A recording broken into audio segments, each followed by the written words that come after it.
সাম্প্রতিক সময়ে একের পর এক ইস্যুতে আলোচনায় থাকা পাকিস্তানের জনপ্রিয় অভিনেত্রী হানিয়া আমিরকে ঘিরে এবার নতুন গুঞ্জন।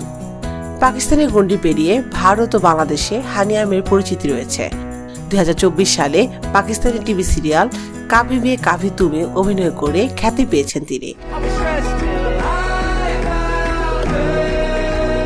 এর মধ্যে সর্দারজি 3 সিনেমা দিয়ে বলিউডে অভিষেক ঘটেছে হানিয়ার। ছবিটি পাকিস্তানি সাফল্য পেয়েছে। শোনা যাচ্ছে আগামী বছর নাকি বিয়ের পিঁড়িতে বসতে চলেছেন তিনি। এমনই জল্পনা ঘুরপাক খাচ্ছে সামাজিক যোগাযোগ মাধ্যমে। সম্প্রতি ইনস্টাগ্রামে হানিয়া আমিরের একটি পোস্টে এক অনুরাগী মন্তব্য করেন, তোমার বিয়ের গুঞ্জন শুনছি।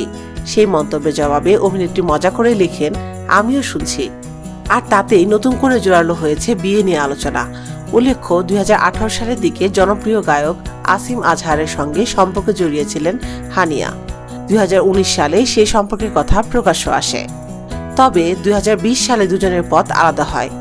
এর মধ্যে আবার শোনা যাচ্ছে সেই পুরনো প্রেম নাকি নতুন করে জোড়া লেগেছে। কেউ কেউ মনে করছেন প্রাক্তন প্রেমিক আসিম আজহারকে বিয়ে করতে পারেন অভিনেত্রী। যদিও এ বিষয়ে এখনো হানিয়া আমির বা আসিম আজহার কেউই আনুষ্ঠানিকভাবে কিছু জানাননি। প্রসঙ্গত চলতি বছরটা পেশাগত দিক থেকে বেশ সফল কেটেছে হানিয়া আমিরের। এখন সত্যি কি বিয়ের প্রস্তুতি চলছে নাকি সবটাই গুঞ্জন, তা জানতে অপেক্ষা করতেই হবে।